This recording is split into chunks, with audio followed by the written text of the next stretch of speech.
अक्षर दुनिया web channel में और मैं हूं आपके साथ शिप्रा। खबरों की शुरुआत करेंगे राजधानी भोपाल से। देश में पहली बार मध्य प्रदेश में एमबीबीएस की पढ़ाई हिंदी में होगी। इस मौके पर केंद्रीय गृह मंत्री अमित शाह ने 3 किताबों का विमोचन किया। इस मौके पर उन्होंने इस क्षण को देश में शिक्षा के क्षेत्र का पुनर्निर्माण का क्षण भी बताया।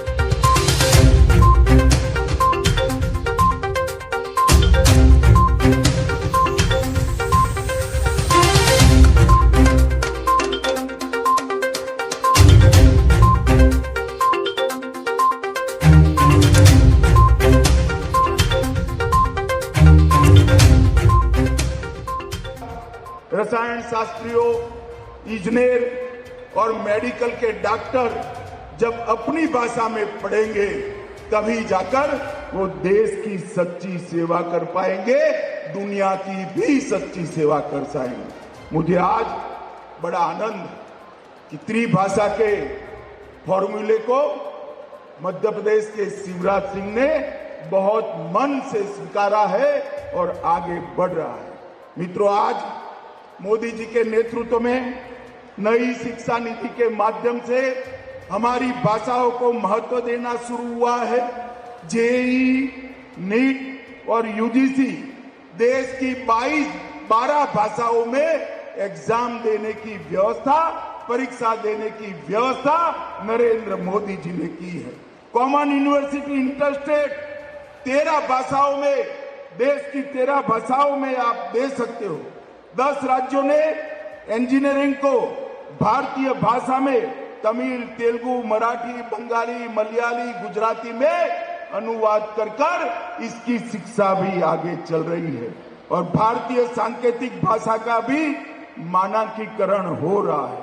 मित्रों, जब आज टेक्निकल एजुकेशन और मेडिकल एजुकेशन के अंदर हिंदी की सुभग, सुंदर और आज पहली बार शुरुआत हो रही है, तब मैं देश भर के सारे विद्यार्थियों को बहुत बहुत बधाई देना चाहता हूं। मित्रों, अपनी भाषाओं में पढ़ाई लिखाई से निश्चित रूप से आपकी क्षमता का वर्धन होने वाला है, क्षमता बढ़ने वाली है और मैं आज देश भर के युवाओं का आह्वान करने चाहता हूं कि भाषा की लघु ग्रंथि से आप एजुकेशन में बच्चे की मातृभाषा को अहमियत देकर बहुत बड़ा एक ऐतिहासिक निर्णय किया है। मोदी जी ने हिंदी, तमिल, तेलुगु, मलयाली, गुजराती, बंगाली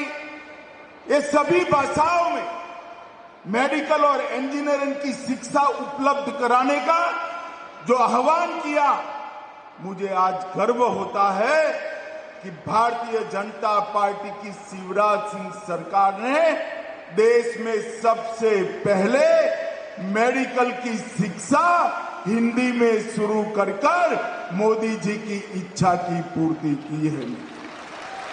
ये नई शुरुआत आज मेडिकल की पढ़ाई हिंदी में शुरू हो रही है। कुछ समय में इंजीनियरिंग की पढ़ाई भी हिंदी में शुरू होगी और देश भर में 8 भाषाओं में इंजीनियरिंग के अभ्यासक्रम का अनुवाद शुरू हो चुका है। कुछ ही समय में देश के सारे विद्यार्थी अपनी मातृभाषा में टेक्निकल और मेडिकल एजुकेशन लेने की शुरुआत करेंगे।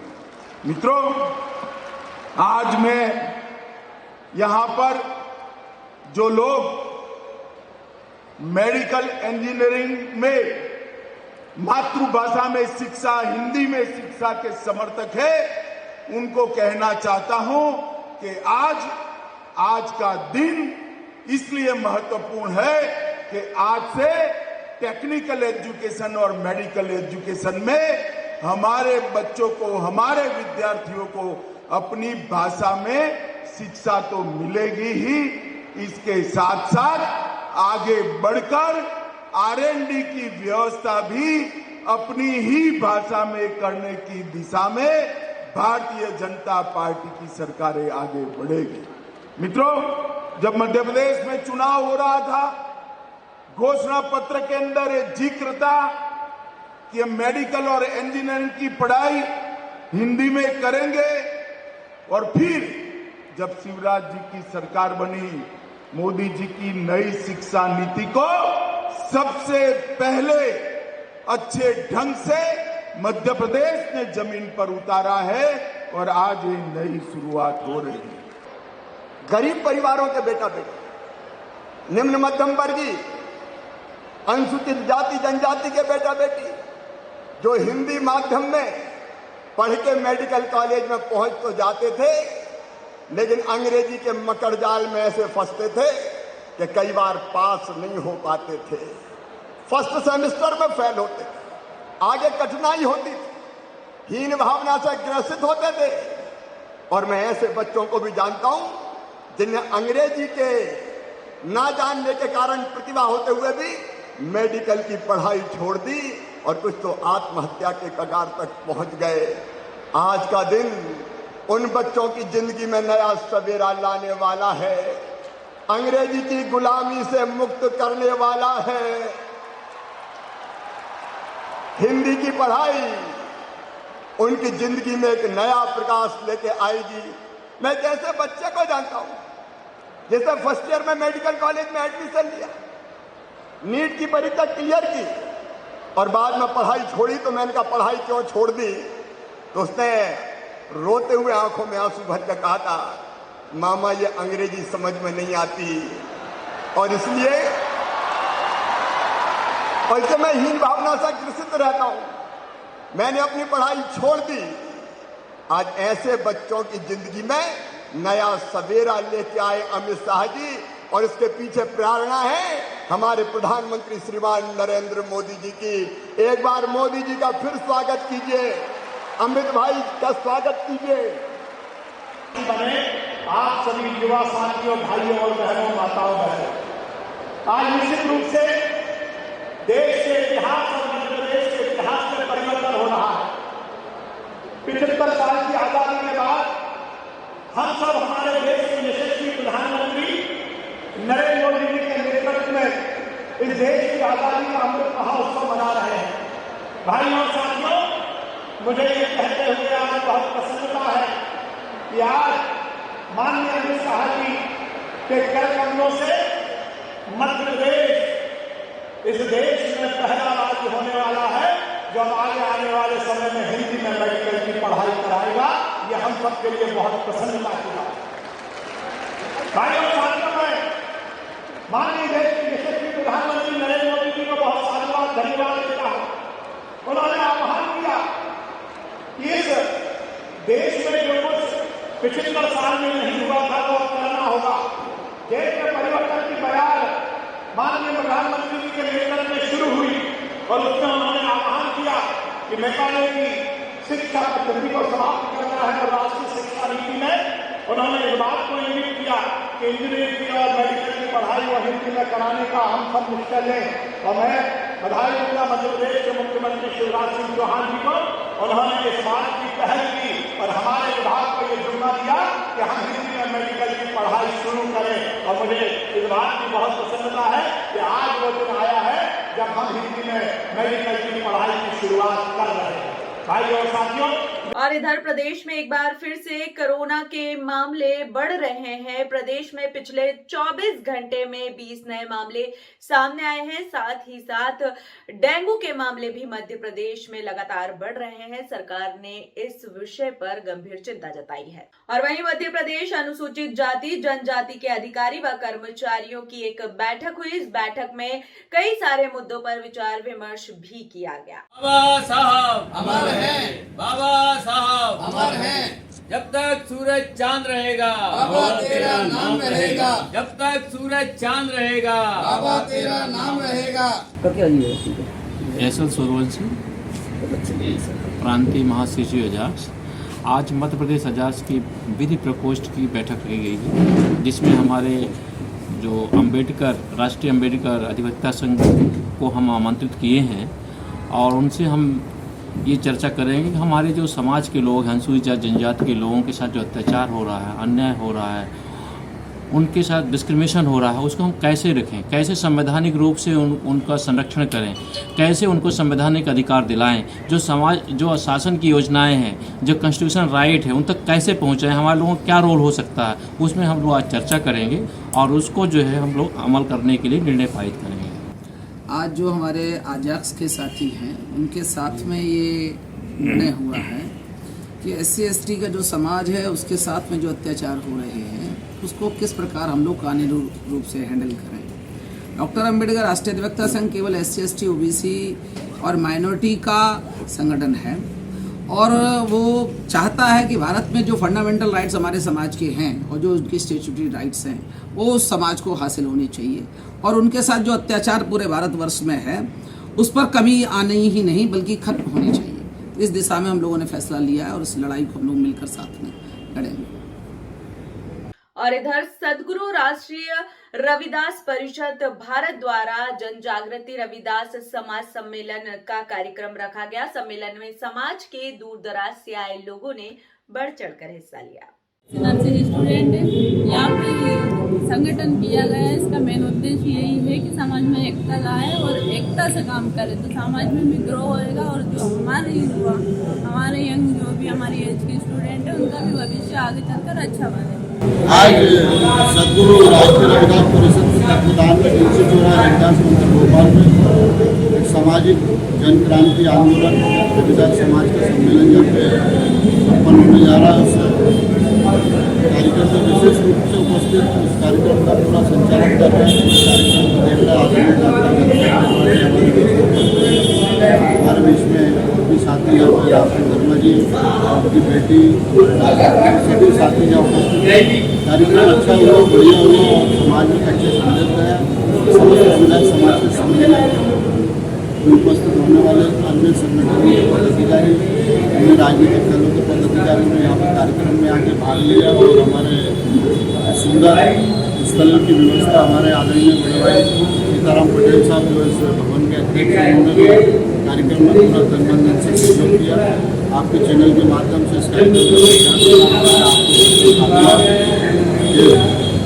आप अपने समाज के लोगों के लिए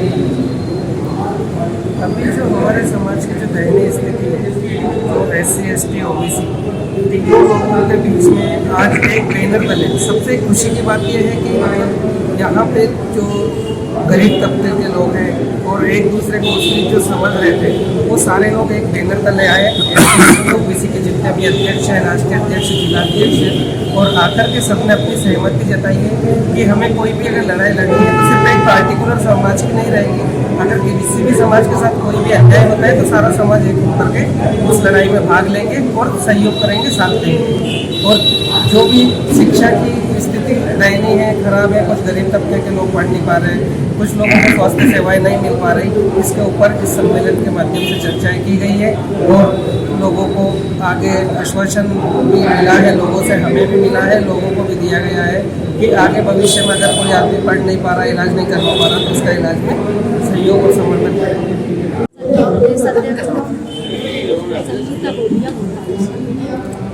मैं सबसे पहले तो शिक्षा पे फोकस करती हूँ कि मेरी समाज की बहन बेटियाँ पढ़ लिख कर अच्छे स्थानों पर पहुँचे। जैसे आज समाज में बेटियाँ राष्ट्रीय अध्यक्ष हैं, कोई IAS अफसर है, कोई डॉक्टर है, कोई वकील है, कोई इंजीनियर है, कोई राष्ट्रपति है। तो मैं चाहती हूँ कि समाज की बेटियों को अच्छी शिक्षा दें, अच्छे संस्कार दें, क्योंकि शिक्षा ही वैसे का दूध है, जो पिएगा वह दहाड़ेगा। तो शिक्षा से जो वंचित रहा है आज, तो दिन भर मेहनत मजदूरी करते हैं, 200-400-500 रुपये कमाते हैं और जो गरीब तबके के लोग हैं उनके ऊपर ज़्यादा अत्याचार होते हैं। अगर जो शिक्षित होते हैं उनके ऊपर लोग सोच समझकर अन्य अत्याचार करते हैं बहन बेटियों के ऊपर। तो मेरा संगठन हमारी बहनों को अच्छी शिक्षा, अच्छे संस्कार, अच्छे रोजगार के लिए हमारा संगठन अहिरवार समाज संघ काम कर रहा है और मैं भी उसी दिशा में महिलाओं को, बेटियों को जगाने का काम कर रही हूँ। और मेरी बहन साथ में शकुंतला जी हैं, आप उनकी मैं एडवोकेट शकुंतला अहिरवार छतरपुर से आई हूँ। मैं सदगुरु राष्ट्रीय रविदास परिषद की राष्ट्रीय प्रचारक हूँ और मैं यहाँ पर इसलिए आई कि अपने इस संगठन का उद्देश्य था सारे जितने भी संगठन हैं सब एक होकर के, मतलब ST SC OBC के जितने भी संगठन हैं सब इस बैनर तले सब एक साथ में हो और सभी जो हमारे समाज के साथ में हो रहे अत्याचार, शोषण, इन चीजों का विरोध करें और जो हमारे महापुरुषों ने सद्भावना, प्रेम, करुणा, सहानुभूति जो भी संविधान के आधार पर चलने का मार्ग बताए हैं उस पर हम सभी अमल कर सके। क्योंकि ये जागरूकता अभियान है तो हम ज़्यादा से ज़्यादा चाहते थे कि सभी जागरूक होकर के इस बैनर के नीचे आए और इसीलिए हम सब यहाँ पर संगठित हुए हैं। सदगुरु राष्ट्रीय रविदास परिषद द्वारा आज सम्मेलन हुआ है। सर, सबसे पहले मीडिया को परिचय दीजिए।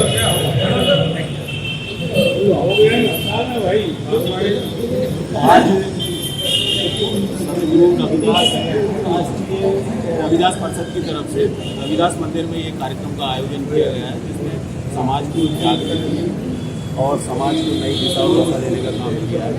मैं समाज को एक चीज़ के बारे में जरूर कहना चाहूँगा, यहाँ दिशा और दिशा देने सबको जरूरी काम करते हैं। आज अगर समाज अम्बेडकर को मानता है और उनकी 22 प्रतिज्ञाओं को लेकर अगर दिल्ली में एक धर्मांतरण का कार्यक्रम किया जाता है तो बाबा साहब को पूजने का काम तो समाज करता रहा है। आज पहली बार उनकी 22 प्रतिज्ञाएं मन से बोली गई तो इसमें संवैधानिक दृष्टि से ऐसा कौन सा अनुच्छेद का यानी अवहेलना हो गई कि जिसमें पूरे देश में आग मच गई, आग लग गई है।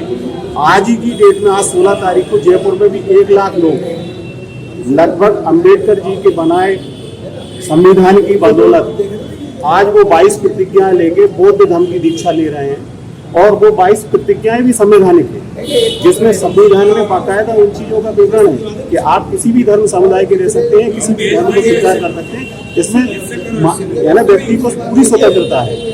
लेकिन आज सोचने की बात है कि एक दिल्ली जैसे एक अपने बेटे आम आदमी पार्टी के राष्ट्रीय अध्यक्ष और मुख्यमंत्री सिर्फ वो 22 प्रतिज्ञाओं की वजह से हमारे राजेंद्र गौतम जी जो उनके मंत्रिमंडल में शामिल थे उनको बाहर करती है। तो आज समाज को देखने की, सोचने की जरूरत है कि हम हमारे महापुरुषों को मूर्ति बना के भगवान की तरह न पूजें, उनके सिद्धांतों पे चलकर उनकी बात को माने। उन्होंने जो आइडियोलॉजी के साथ में अपनी बात कही है उनको मानने की जरूरत है। मैं अहिरवार समाज संगठन और समस्त मध्य प्रदेश के हमारे जिले के कार्यकारिणियों की तरफ से मैं उस राजेंद्र गौतम जी का पूरा समर्थन करता हूं और हमारा संगठन उस विचारधारा के साथ है जहां बाबा साहब के सिद्धांतों पर चलकर अगर वो इस मुहिम को आगे बढ़ाते हैं तो मैं प्रदेश अध्यक्ष अहिरवार समाज संगठन का होने के नाते भेदभाव के लिए क्या कहना चाहेंगे? गरीब समाज के भेदभाव के लिए क्या हम जागरूकता का काम करते हैं, हम बच्चों के बीच में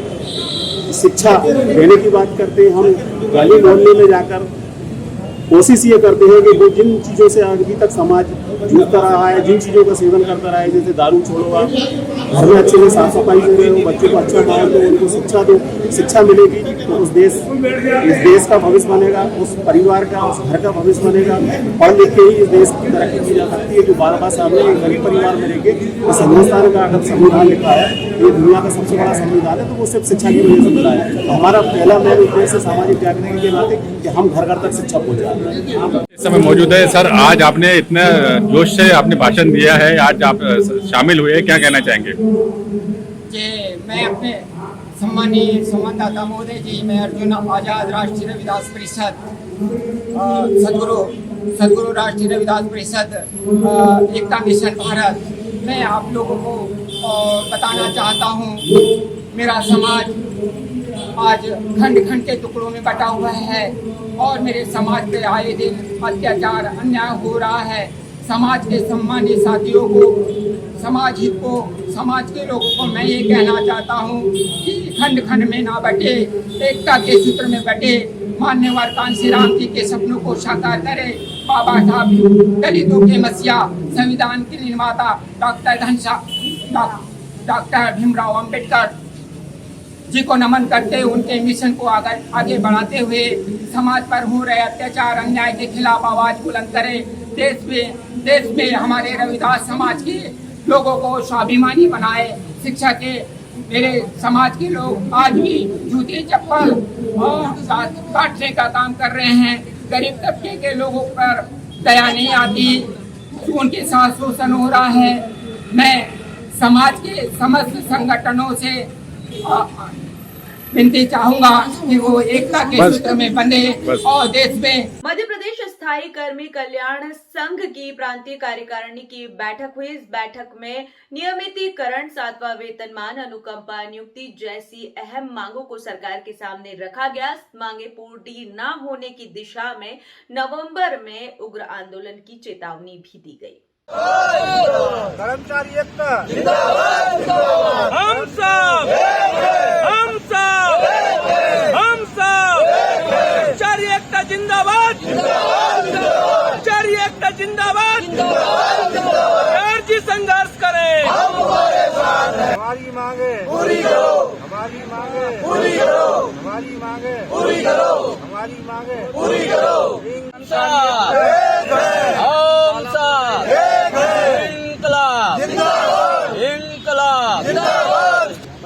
संघर्ष करो, हम तुम्हारे साथ हैं। आज मध्य स्थायी कर्मी कल्याण संघ की प्रांतीय कार्यकारिणी की बैठक का आयोजन किया गया है। इसमें पूरे जिले से सभी जिलाध्यक्ष और प्रदेश कार्यकारिणी सदस्य यहाँ उपस्थित हुए हैं और जो दैनिक वेतनभोगी स्थायी कर्मी सुरक्षा श्रमिकों की समस्या है उन पर मंथन किया जा रहा है। आज प्रदेश में स्थायी कर्मी के नियमितीकरण के आदेश हुए, लेकिन नौकरशाह ने उसका पालन नहीं किया और सुरक्षा श्रमिक का श्रम आयुक्त के नियमानुसार वेतन मिलना चाहिए, लेकिन नौकरशाह भरपूर शोषण कर रहा। कहीं 3500 कहीं 45 रुपये तनख्वाह दी जा रही है और तनख्वाह इनको 3-3 4-4 महीने मिलती है। एक तो 3500 रुपये तनख्वाह, फिर 4 महीने मिलना, तो आखिर घर गृहस्थी कैसे चलेगी? ये सारी समस्याएं हैं। और दैनिक वेतनभोगी जो 2007 से 16 के बीच लगे हुए हैं उनका विनियमितीकरण का लाभ जो मिलना था वो नहीं दिया गया। कुल मिला के मध्य प्रदेश का जो नौकरशाह है सरकार के आदेशों का पालन नहीं कर रहा है, इसलिए पूरे प्रदेश में जो दैनिक वेतनभोगी सुरक्षा श्रमिक स्थायी कर्मी अंशकालीन हैं इनमें भारी सरकार के खिलाफ असंतोष पैदा हो रहा है। आपने कहीं ज्ञापन दिया? हमने इन मांगों के लिए कई बार ज्ञापन दिया, कई बार आंदोलन किया। अब आज इस बैठक में हम अगले महीने क्या करेंगे वो हम अपने कर्मचारी पदाधिकारियों से चर्चा करके नवंबर के महीने विशाल भोपाल में या तो कर्मचारियों को बुलाकर उनकी अपनी ताकत दिखाएंगे या सरकार के विरोध हम रोड में उतरेंगे। जो भी हमारा स्वरूप होगा वो हम इनको नवंबर में बताएंगे और ज्ञापन सौंपेंगे। अभी हमने पूरे जिले में जिला अध्यक्ष के माध्यम से पूरे प्रदेश के से धरना दे के मुख्यमंत्री को ज्ञापन दिया, 2 बार दे चुके हम, लेकिन अभी तक नहीं हुआ कुछ। और फिलहाल बुलेटिन में इतना ही। आप बने रहिए अक्षर दुनिया वेब चैनल के साथ। नमस्कार।